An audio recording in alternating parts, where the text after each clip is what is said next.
Jurgen Habermas, Discourse Ethics. Jurgen Habermas was born in Erfurt, Germany in 1929, and he's a very remarkable individual.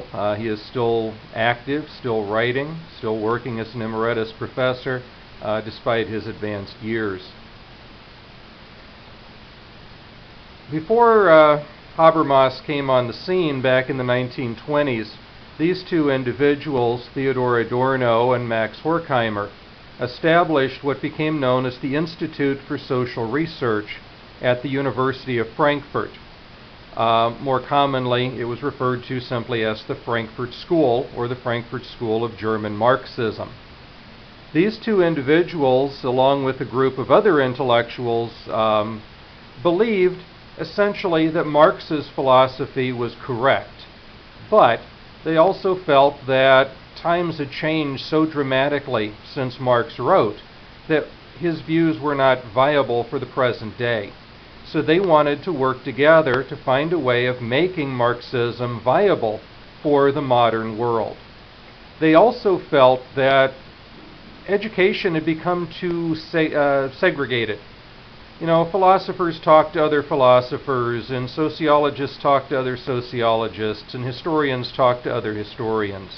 Well, what the Frankfurt School sought to do was to bring these individuals together. And by doing that, you could have an interdisciplinary approach that hopefully would solve situations considerably better. When the Nazis came to power in Germany, Horkheimer, Adorno, many of the others in the Institute were Jewish, and so they lost their position. And the Frankfurt School moved to Columbia University in New York during the 30s and 40s. Now, after the war, it will return to Frankfurt, and it's there that Habermas becomes involved with them. He definitely fits in the trend of being a Frankfurt School individual, though definitely second generation. And Habermas is actually going to serve as Theodor Adorno's graduate assistant. Now, when Habermas graduates and begins his academic teaching career, he also begins writing and publishing. This is just a small sample of the many, many books that Habermas has published since 1962, right up until the present year. In many cases, he's brought out a book a year. The one we're going to be focusing on primarily is the little pinkish colored one here, Moral Consciousness and Communicative Action. That was published in 1984, and that's where his primary ethical theory, what's called discourse ethics, comes into play. Before we can really understand the view of Habermas, we need to first take a quick look at the work of Hegel. George Wilhelm Friedrich Hegel, a German philosopher, a rough contemporary of Kant, lived from 1770 to 1831. And he wrote this work called Phenomenologie des Geistes, the phenomenology of spirit. And in it, he argued that we were making certain strides towards absolute knowledge, absolute understanding. And there was a process that he called a dialectic, and that this was a natural process. Two opposing viewpoints would form a synthesis which would give us a new viewpoint, which would then come in contact with another antithesis, which would form another synthesis, and so on and so forth. And at the end of this process, we would have absolute knowledge of all things. This diagram here kind of demonstrates that. This is Hegel's dialectic. Excuse me. As you see, you would have one subjective viewpoint here, another subjective viewpoint there, and there would be what he calls an Aufhebung, or a synthesis between the two. And this would keep going and going and going, but at the end of this inquiry, we would come to absolute Wissen, the absolute knowledge, the absolute truth of all things. As an example of how this worked within history, Hegel used the example of the French Revolution. But we don't really know a whole lot about that today, most of us. So we're going to use a more recent example, and that is the Cultural Revolution of the 1960s within the Western world. So let's imagine that our first box here represents 1950s conservative Eisenhower America. You know, of course there's exceptions to the rule, but basically men wore suits, women wore dresses. These individuals had just come through the war. They're very devout in their approach. They're very conservative in their approach to things. And then we have this counterculture that emerges. You know, in the 50s you get the beatniks, and later in the 60s you get the hippies, and their culture, their belief, their attitudes are dramatically different. And so what we end up doing is having a clash, a violent clash, according to Hegel, is the way this resolves most of the time. Those two came at odds with each other, and the end result was that we now live in a culture which is a little bit more, well, it's not as conservative as it was in the 50s. It's not as liberal as the culture was in the 60s. There's a nice balance between the two, and that's what we're looking at now. And of course, at some point there might be a challenge to that, and we'd have to move forward. But again, history is propelling forward towards that absolute truth. Now, Habermas wants to do essentially the same thing. He recognizes that Hegel's dialectic is correct, just as Karl Marx did. But he felt that the problem was that it always occurred through violence, and he didn't want violent revolution. Habermas wants to replace the violence with discourse. And so we'll start with these two basic definitions: communicative action and discourse. Communicative action is described as any social interaction which is accepted uncritically by the particular population in question.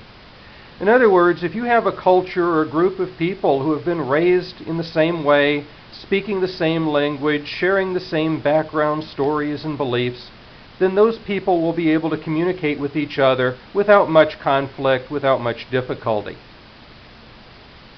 But then we have discourse. Any social interaction involving opposing or altering viewpoints aimed at achieving a new rational consensus. Discourse comes into play any time that there is a conflict where one culture clashes with another, and so they're not properly able to understand each other. Then discourse can come into play. They can try to resolve their differences and reach a rational consensus. If we look at the little drawing on the screen here, we see the example of the headhunters and the missionaries. Now, those headhunters on the island, they've been raised in a particular culture. To them, the idea of taking the enemy's head in battle is a sign of great courage. It's something to be applauded.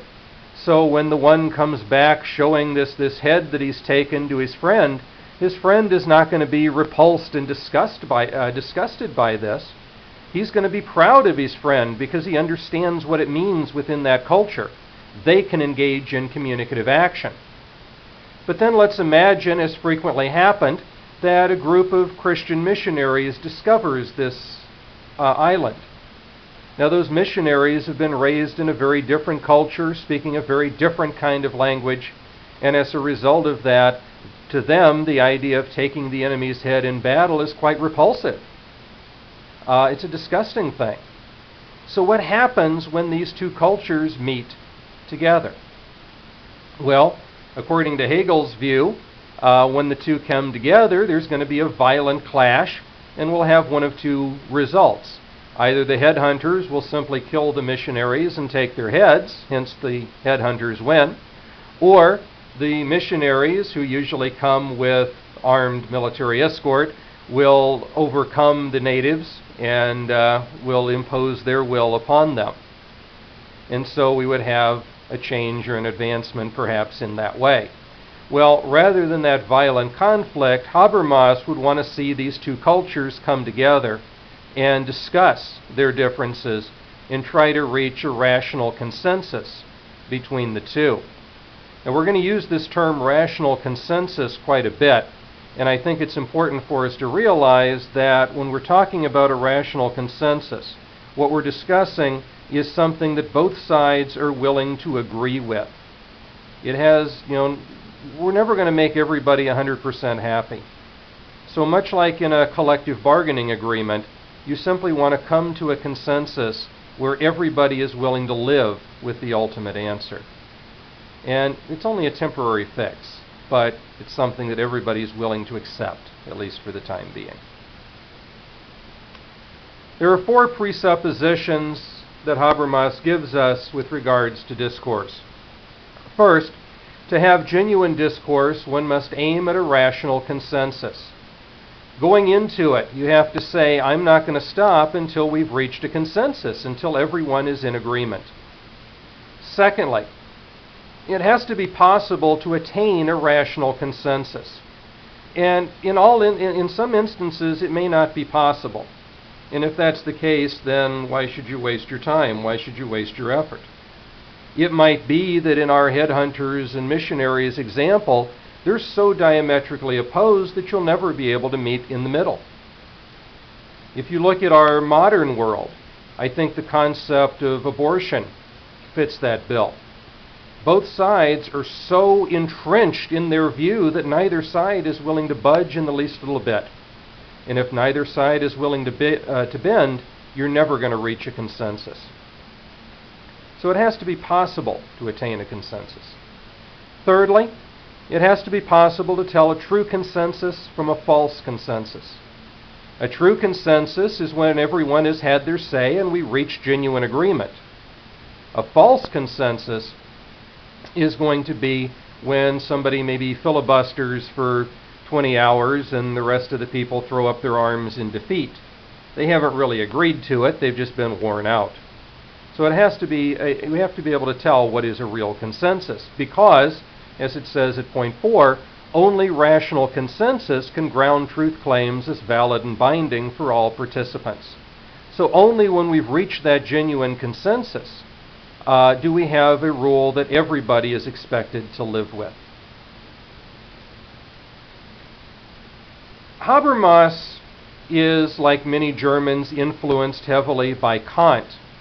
But he believes that Kant is essentially, while his intention is right, he's looking at it backwards.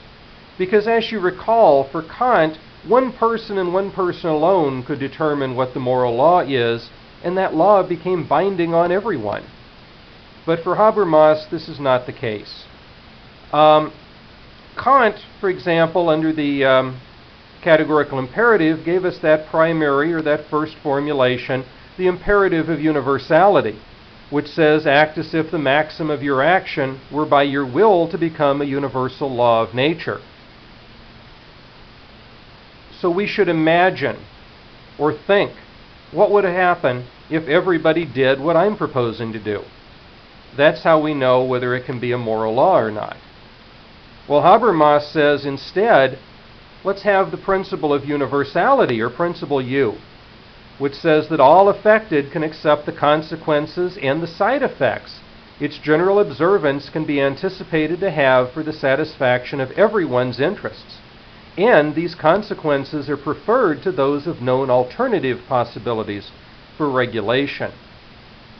In other words, instead of sitting alone and asking that question, I should take that maxim to the others, let's discuss it through discourse, and in the end, once we have consensus, once we have agreement, then it becomes universally binding.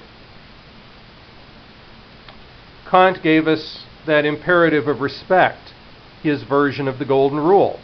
Act so as to treat humanity, whether in your own person as that of another or another, always as an end, and never as a means only. Treat everyone with a sense of respect, with a sense of dignity. Well, Habermas argues the best way to handle that is through the principle of discourse. Only those norms can claim to be valid that meet or could meet with the approval of all affected in their capacity as participants in a practical discourse. So the best way to show proper respect is to make sure that everyone who is expected to abide by this law or this rule has a voice in creating it. We should never be expected to follow a rule that we ourselves did not help to create. And so he gives us this reformulation of the categorical imperative. Rather than ascribing as valid to all others any maxim that I can will to be a universal law, I must submit my maxim to all others for purposes of discursively testing its claim to universality. So again, instead of locking myself in a room or thinking what would happen if, I should take that maxim to the people. Let them debate it, let them discuss it, and once we've reached a rational consensus, then that is a rule that is binding on all of us. Just as we saw in Hegel's Dialectic, this is a process that is constantly evolving, constantly changing. We're building and building and building. And Habermas sees that as well. Just because our generation has come together and said this is the moral law, doesn't mean that the next generation necessarily has to abide by it. Each generation should go through this process so that each person makes that decision. Are we going to maintain the moral laws, rules, regulations of our parents? Or are we going to come up with our own approach? Again, just as the hippies of the 60s came forward, and again, many times through violent clash, conflicted with their parents' generation, and therefore we came to a balance between the two. Well, each generation should go through that process. But again, Habermas says, instead of through violence, let's do it through discourse. If we're going to meet for discourse, he tells us we have to meet under ideal speech situations. And there are three criteria here. First, each subject who is capable of speech and action is allowed to participate in the discourse. We can't exclude anyone. We have to leave everybody involved. Let everybody that's expected to obey these rules to have a voice in creating them. Secondly, each is allowed to call into question any proposal. Each is allowed to introduce any proposal into the discourse. Each is allowed to express his attitudes, wishes, and needs. So, when a person comes to that meeting, let that person's voice be heard, and let it be their true voice, their true thoughts. Allow that individual, if they feel that something's been left out, to add it in. If that person feels that a group of people are being ignored, then let that issue be brought forward. You have complete autonomy of voice to add whatever you want into that. And thirdly, no speaker ought to be hindered by compulsion, whether arising from inside the discourse or outside of it, from making use of the rights secured under 1 and 2 above. So there should be no lobbying groups. There should be no threats or bribery, no intimidation. Everyone walking into that meeting should have the freedom of their conscience to say exactly what they feel and to put anything out on the table. Now this is the ideal speech condition, and if we want discourse to really work effectively, he says we need to meet under these conditions. The problem that I see, and it's a minor problem I suppose, but the problem I see is number 3. How do we enforce it? Okay. We could potentially legally get rid of lobbying groups. But things like threats and intimidation, bribery, all of that stuff takes place under the table anyway, so it would be rather difficult to maintain that ruling.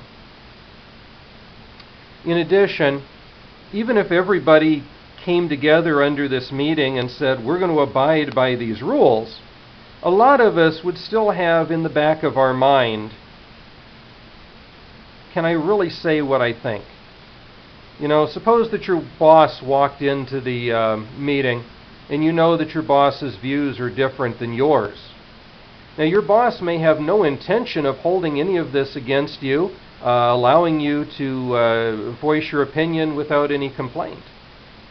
But in the back of your mind, that question of self-preservation seems to always be there. And you ask yourself, can I really state my case? Or is someone going to hold this against me? Maybe even unintentionally. And so I think we kind of become our own worst enemy in allowing the ideal speech situation to come together. But nonetheless, the intention behind it is very good.